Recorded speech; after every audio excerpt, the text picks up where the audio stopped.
Championship leader Kimi Antonelli snatched pole position from Max Verstappen in an epic qualifying session at Monaco Grand Prix. His incredible start to the season continued, pipping Verstappen by 0.043 with his last run in Q3, where the pole sitter changed 3 times in the last 2 minutes. Ferrari were big favourites, but Lewis Hamilton had to settle for third, and Charles Leclerc crashed at the end in his attempt to take pole on home soil and will start fourth, barring any grid penalties for damage. Russell only qualified 6th behind Red Bull's Isaac Hadjar and could see his 45-point deficit to Antonelli increase in the Drivers' Championship, given the difficulty of overtaking Monaco. Russell largely trailed Antonelli over the weekend as the Italian teenager kept delivering under the highest of pressures and showing no signs of cracking. Martin Brundle said, "We wondered how he would cope with the pressure here in qualifying for Monaco in such a tender age with so relatively little experience. We now know the answer." McLaren had a disappointing qualifying with Piastri in 7th, Norris in 8th on a track where they were expecting to be more competitive. Alpine's Pierre Gasly and Racing Bull's Liam Lawson ended a session in Q3. We only saw one red flag with Gabriel Bortoletto crashing in Q1.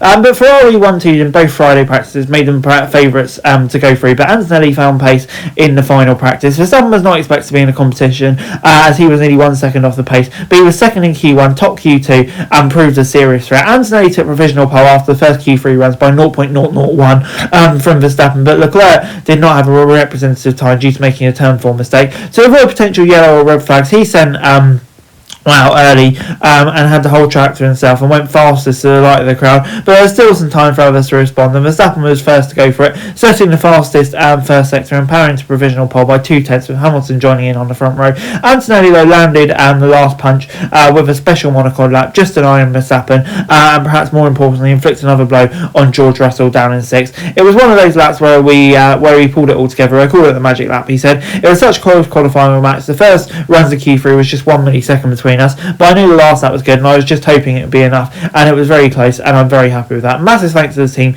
because yesterday we struggled a little bit and today we were able to improve massively, he said.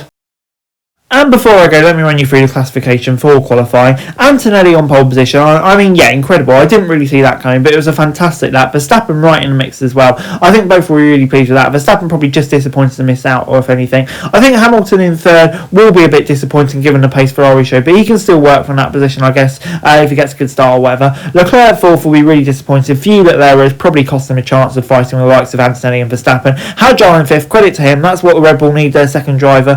A really, really solid performance, but Russell in 6th will be super disappointed with that. Just had no pace throughout the session, and yeah, I don't know, it's just beginning to ebb away, it feels like, doesn't it? But yeah, moving on into the McLaren, and they were disappointing there, I think. I personally expected them to be a bit more competitive in the mix. In 9th place, Gasly, I think, on a track that maybe Alpine hasn't been their strongest at, they'll be pretty pleased with that. Lawson in 10th as well, good job. And then you've got Albon and Sainz 11th and 12th. I think it's okay. Obviously, it'd be tough to make it into points, but we'll have to see. Hulkenberg in 13th, will be disappointed with that given the pace that Audi has shown so far. But Borsetto, of course, with a crash as well, he'll be disappointed with that. Colapinto and Lindblad a bit behind their teammates here, which will be disappointing for them. And then Haas really struggling again still. Berman's crash obviously didn't help, but yeah, really disappointing for them considering their early season pace. And then you've got the Cadillacs and the Aston Martins. I mean, the Aston Martins still being beat on a chassis heavy circuit. I mean, it's pretty disappointing, isn't it? But yeah, for Cadillac, kind of where we still expect them to be, really. Okay guys, that's it for this video. Thanks very much for watching. Remember to like, share and subscribe. Follow us on our socials, link in the description below for daily F1 news, meme and content. Subscribe to our other channels on screen right now, that'd be greatly appreciated. Thanks very much for watching. Peace out.